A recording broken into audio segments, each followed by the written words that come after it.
प्रतीत होता है रावण की बातों से माता सीता व्याकुल हो उठी हैं।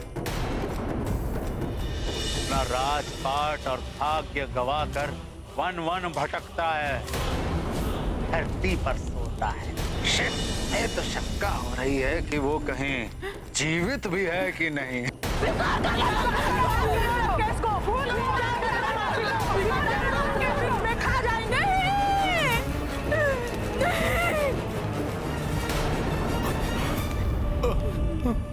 हे प्रभु, स्वान मृग की तृष्णा इतनी भयंकर हो सकती है, इसकी कल्पना तक नहीं की थी मैंने।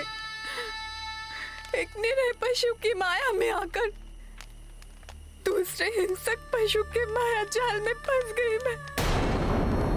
इस मृग तृष्णा का ही परिणाम है ये, जो बार बार मुझे अपने पति का अपमान सहना पड़ रहा है। तुम्हारी भलाई इसी में है कि भूल जाओ उस भिक्षुक पति को, स्वीकार कर लो महाराज रावण को।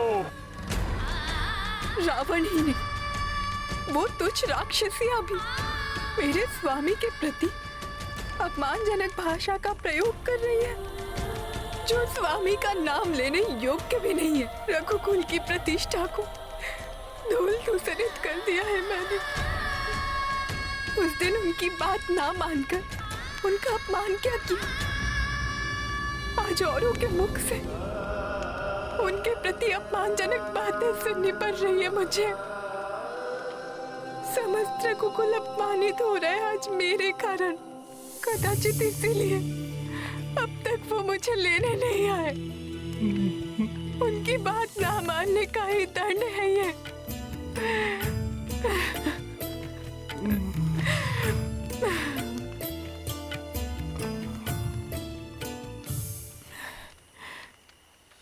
सहस्त्रों राक्षसों का वध करने वाले महायोद्धा मेरे स्वामी रावण का अंत करने अब तक क्यों नहीं आए? क्या उन्हें ज्ञात नहीं कि मैं लंका में हूँ? वे चाहे तो तीनों लोकों में ढूंढकर शीघ्र ही मुझ तक पहुंच सकते हैं, फिर इतना विलंब क्यों? क्या उन्होंने वैराग्य अपना लिया या मेरे वियोग में क्षत्रिय धर्म त्याग कर सन्यासी बन गए वे?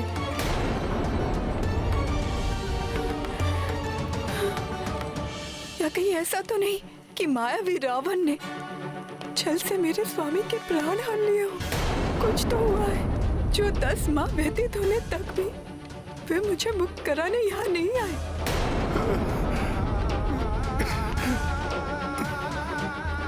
ऐसी स्थिति में मैं स्वयं भी जीवित रहकर क्या करूंगी? मैं जीवित नहीं रहूंगी।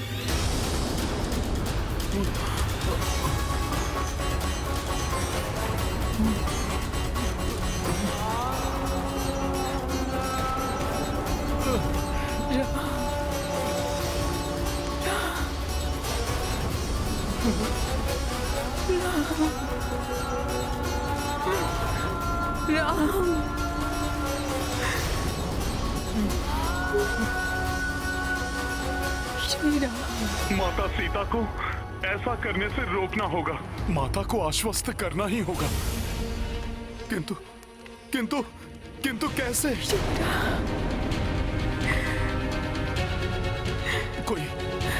कोई तो युक्ति निकालनी ही होगी जिससे माता भयभीत भी ना हो और उन्हें मेरी बात पर विश्वास भी आ जाए। अब तो मात्र एक ही विकल्प है मेरे पास।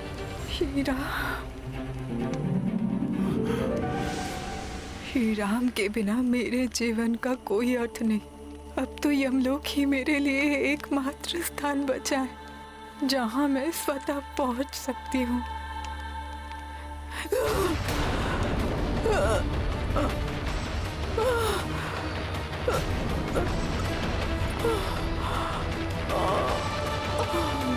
नहीं, माता सीता ऐसा नहीं कर सकती।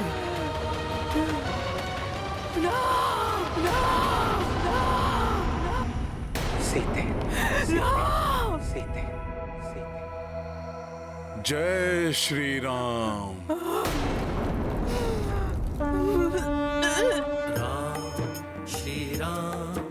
श्री राम जय जय राम, राम श्री राम जय जय राम।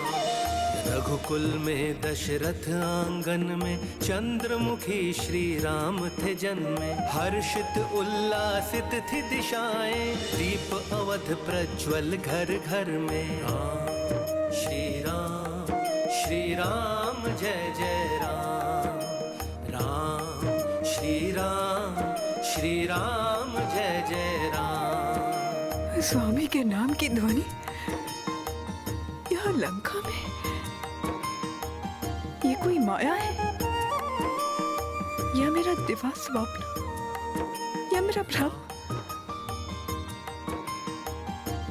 कुछ तो अच्छा होने का आभास हो रहा है मुझे। शिव धनुष की प्रत्यंचा चढ़ाई, जीता स्वयंवर जान की पाई। पितृवचन हेतु चले वन को, प्राण जाए पर वचन न जाए।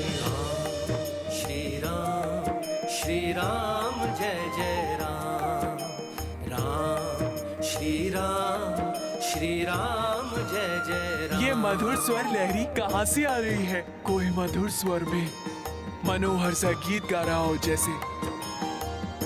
बहुत ही पवित्र और मन को शांत करने वाली ध्वनि है ये। ऐसा प्रतीत होता है जैसे कोई मध्यम स्वर में लोरी गा रहा हो। यज्ञ में करते असुर अनिष्ठा, राम विनाश किए सब भ्रष्टा। पंचवटी बसे वध कर डाले, खर दूषण और ताट का दुष्टा। श्री राम जय जय राम, राम श्री राम जय जय राम।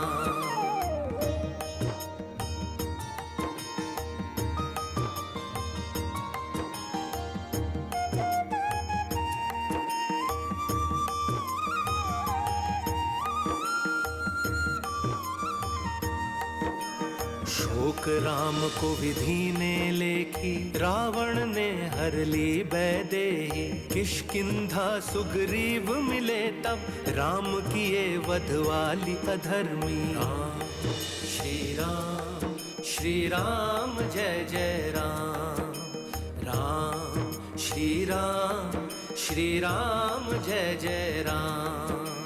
रामदूत बनकर एक वानर, लंका पहुंचा लांघ के सागर। चहु दिशा माँ जान की खोजी, दर्श दिए माता अब जाकर। श्री राम जय जय राम, राम श्री राम जय जय राम। श्री राम जय जय राम, राम श्री राम जय जय राम।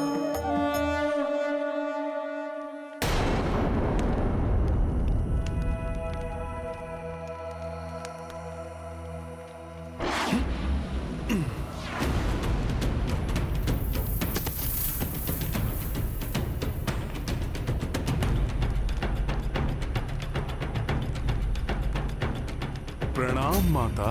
देखा स्वामी, कैसा अलौकिक, अद्भुत और पवित्रता से भरपूर क्षण है ये। हाँ देवेश्वरी, रामदूत हनुमान की ओर देवी सीता का प्रथम बार देखना, हनुमान का भी अपनी श्रद्धेय माता सीता का ये प्रथम दर्शन, इन दोनों के दर्शनों का ये प्रथम क्षण श्री राम की कथा में सिद्धि सर्ग के रूप में जग प्रसिद्ध होगा। जो मनुष्य इस दृश्य का मन में भी अवलोकन करेगा या इसके बारे में पढ़ेगा या सुनेगा, उस पर श्री राम, देवी सीता और रामदूत हनुमान तीनों की अपार कृपा होगी। उन्हें सिद्धि एवं बुद्धि की प्राप्ति होगी।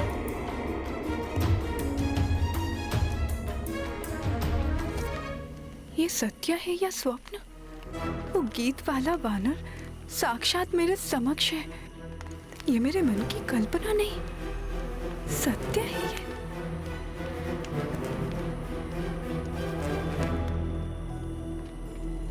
प्रभु श्री राम के नाम मात्र से माता का मुखड़ा प्रफुल्लित हो उठा है।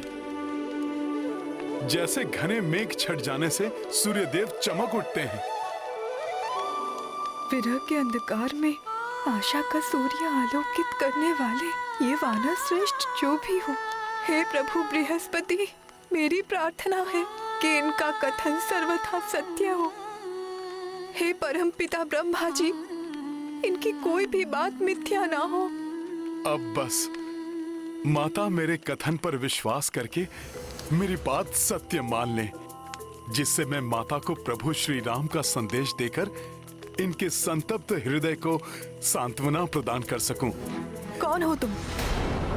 मेरे समक्ष आओ और अपना परिचय दो। स्मरण रहे, यदि मेरे साथ कोई माया या छल करने का प्रयास भी किया तो तुम्हारे लिए अहितकर होगा।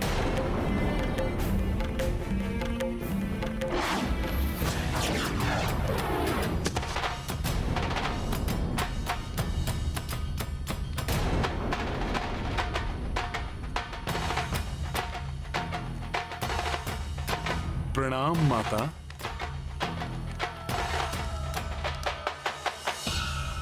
पहले स्वर्ण मृग बनकर मुझे मोहित किया, फिर सन्यासी बनकर मेरा हरण किया, अभी कपि का वेश बनाकर मुझे छलने आए हो। नहीं माता नहीं। मैं तुम्हें भली भांति पहचान गई हूँ मायावी। वेश बदलने में तुम पूर्णतया निपुण हो। रावण, अब तुम्हारी कोई भी माया मुझे नहीं छल पाएगी। माता, प्रभु श्री राम के भक्त को उनके शत्रु उस दुष्ट रावण के नाम से संबोधित मत करिए। मेरी बात का विश्वास कीजिए माता, मैं कोई अन्य नहीं, प्रभु श्री राम का संदेश वाहक हूँ। प्रभु श्री राम का दूत हूँ मैं माता।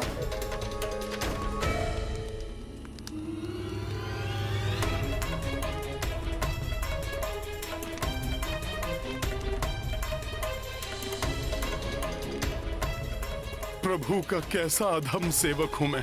माता सीता का विश्वास भी नहीं पा सका। दुष्ट रावण समझकर उन्होंने मुझसे अपना मुख फेर लिया। कैसी दुविधा है। मेरा हृदय कहता है ये वानर अवश्य रामदूत है, मेरे स्वामी ने ही इसे मेरे पास भेजा है, परंतु मन कहता है कि ये भी उस दुष्ट छद्मी रावण का कोई छल है। किस पर विश्वास करूं? माता, विश्वास कीजिए मेरा, मैं सत्य कहता हूँ, मैं रामदूत ही हूँ। मैं वानर हनुमान प्रभु श्री राम का अनन्य भक्त हूँ और उनके आदेश पर मैं आपको यहाँ ढूंढने प्रस्तुत हुआ हूँ माता। एक वानर प्रभु श्री राम का दूत, ये कैसे संभव है? माता, मैं आपको विस्तार से बताता हूँ। जब आपको ढूंढते हुए वल्कल वस्त्रधारी नरसिंहों के समान पराक्रमी दो शूरवीर धनुर्धारी प्रभु श्री राम और उनके अनुज भ्राता लक्ष्मण ने ऋषिमुख पर्वत की सीमा में प्रवेश किया, तो उन्हें अपने भ्राता वाली के सहयोगी जानकर वानर राज सुग्रीव अपने जीवन को लेकर भयाक्रांत हुए। तब उनके निकट जाकर मुझे उन वनवासी राजपुरुषों की दिव्यता और महानता का बोध हुआ। तुम्हारे दिव्य कर्ण कुंडल और कंठार तुम्हारी पहचान है हनुमान। और मैं उन्हें अपने कांधे पर बैठाकर महाराज सुग्रीव के समीप ले गया। उसी दिवस प्रभु श्री राम और महाराज सुग्रीव के मध्य एक अक्षुण्ण मैत्री स्थापित हुई। दोनों ही अपनी भार्या के वियोग से त्रस्त थे और उन्होंने एक दूसरे की सहायता करने का प्रण लिया। तत्पश्चात प्रभु श्री राम ने महाराज सुग्रीव के अग्रज वाली का वध कर अपना वचन निभाया। तो महाराज सुग्रीव ने आपका समाचार प्राप्त करने 10 दिशाओं में अनेक योग्य वानर योद्धाओं को भेजा। मैं उन्हीं में से एक हूँ माता, और ये मेरा सौभाग्य है कि मुझे आपके दर्शन प्राप्त हुए।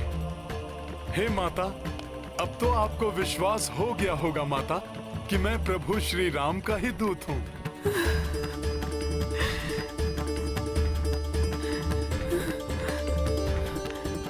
हे कपिवर, यदि आप सत्य कहते हैं और आप मेरे प्रभु श्री राम के दूत बनकर यहाँ उपस्थित हुए हैं तो आपका मंगल हो। परंतु मेरा मन अभी भी अनेक शंकाओं से विचलित है। उनका निवारण करने हेतु आप मेरे प्रभु श्री राम की महिमा का विस्तार से वर्णन कीजिए, क्योंकि यदि आप रामदूत हैं तो आपको मेरे स्वामी श्री राम के सामीप्य का सुख लाभ प्राप्त हुआ होगा। हाँ माँ, हाँ हुआ है माँ। और आप उनके सभी उत्तम गुणों से भली भांति परिचित हुए होंगे।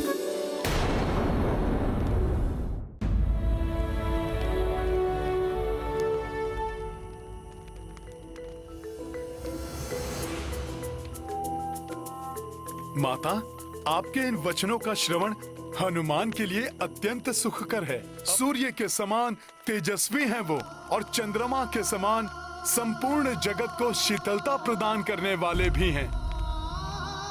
ऐसे हैं मेरे प्रभु श्री राम।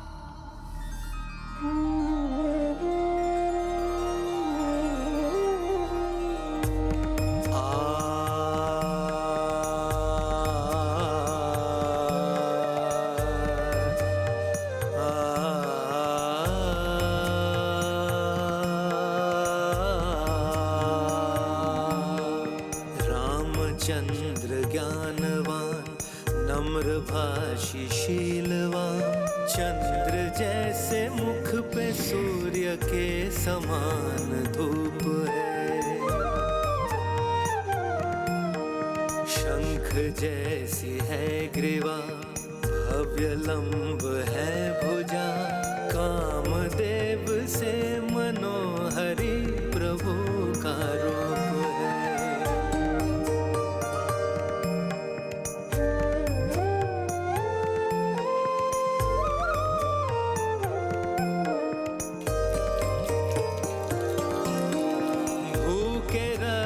शील वो विनय है सहनशील वो, बृहस्पति के तुल्य रघुवीर ज्ञानवान है, भक्त के कृपाल वो शत्रुओं के काल वो, धर्मराज के समान राम न्यायवान है, राम नीतिवान है वो सर्वशक्तिमान है, कैसे मैं विशेषता सुनाऊं प्रभु राम की।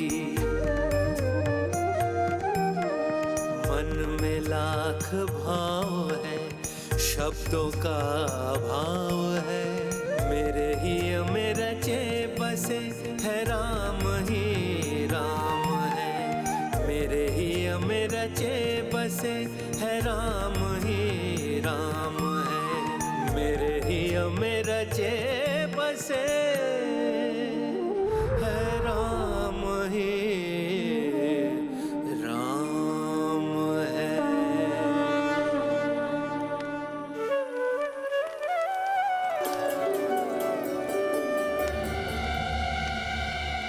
माता, मैंने अपने सामर्थ्य के अनुसार प्रभु श्री राम के वर्णातीत गुणों का बखान किया। अपने प्रत्येक कथन से आपको अपना विश्वास दिलाने का यथासंभव प्रयास भी किया, परंतु मुझे ज्ञात है शंका की छाया जो आपके हृदय पर छाई है उसे हटाना कठिन है।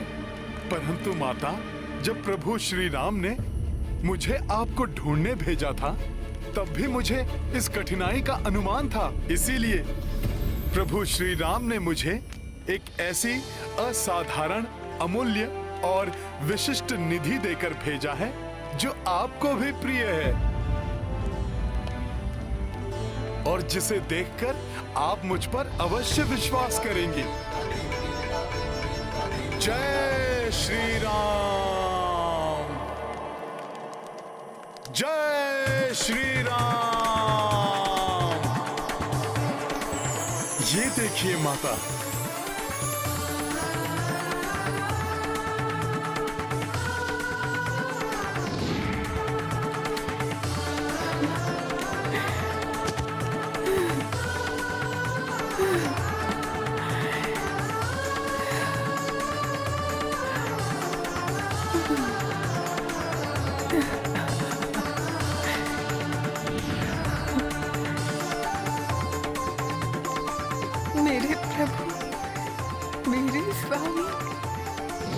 राम की मुद्रिका।